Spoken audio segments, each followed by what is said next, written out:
Hello, today we're looking at churches that are engaging with the parish giving scheme, and I'd like to introduce you to Irene Alford. And Irene, would you like to tell us where you're from?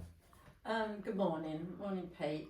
I'm from Whitefriars Church in Rushden, and I've been a member of that church for quite a few years now. Okay, good. It was your job to be tasked with bringing people on to the PGS scheme when it was first introduced back probably 2 years ago.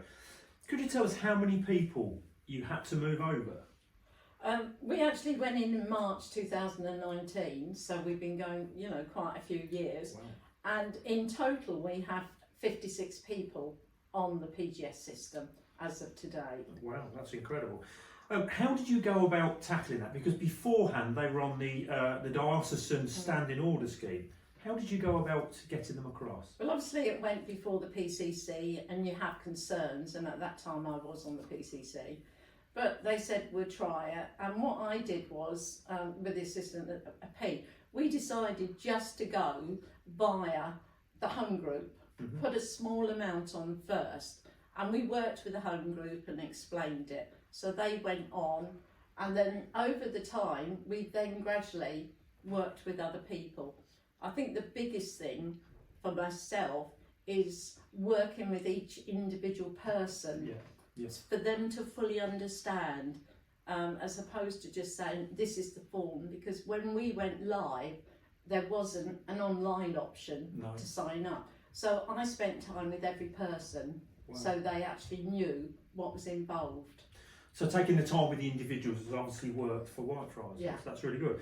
How did you find that process of engaging with others and going through it all? I found it quite straightforward.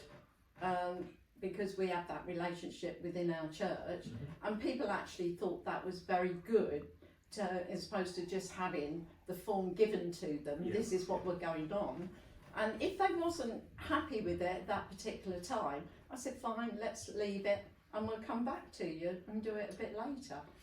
And that's really good. Working with the individual has obviously worked in that, that point of view, and people don't feel put on. What are the benefits of using PGS for the church and for you as the person that's dealing with it?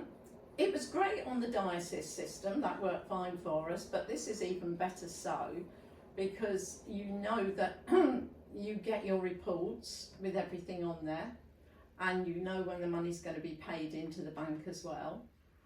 PGS themselves are very helpful. I've had no issues with them whatsoever either.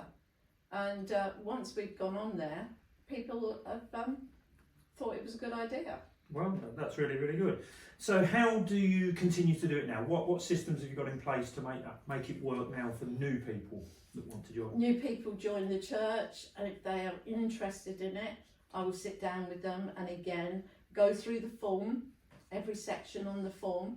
One of the things with our church is that I don't like people to be anonymous unless they really have to. Yeah, yeah. We're a church where we will every so often send out a thank you letter to that person, and so go through the form, advise them of everything, or now say would you like to go online, give them the data and where they need to go, and they go and do that themselves. But always ensuring that they fully understand.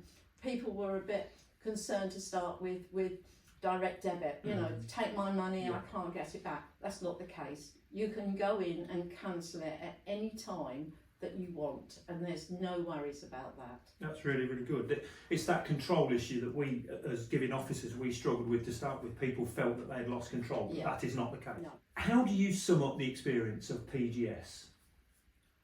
I just find it's a lot quicker, a lot easier, than the way it was done before.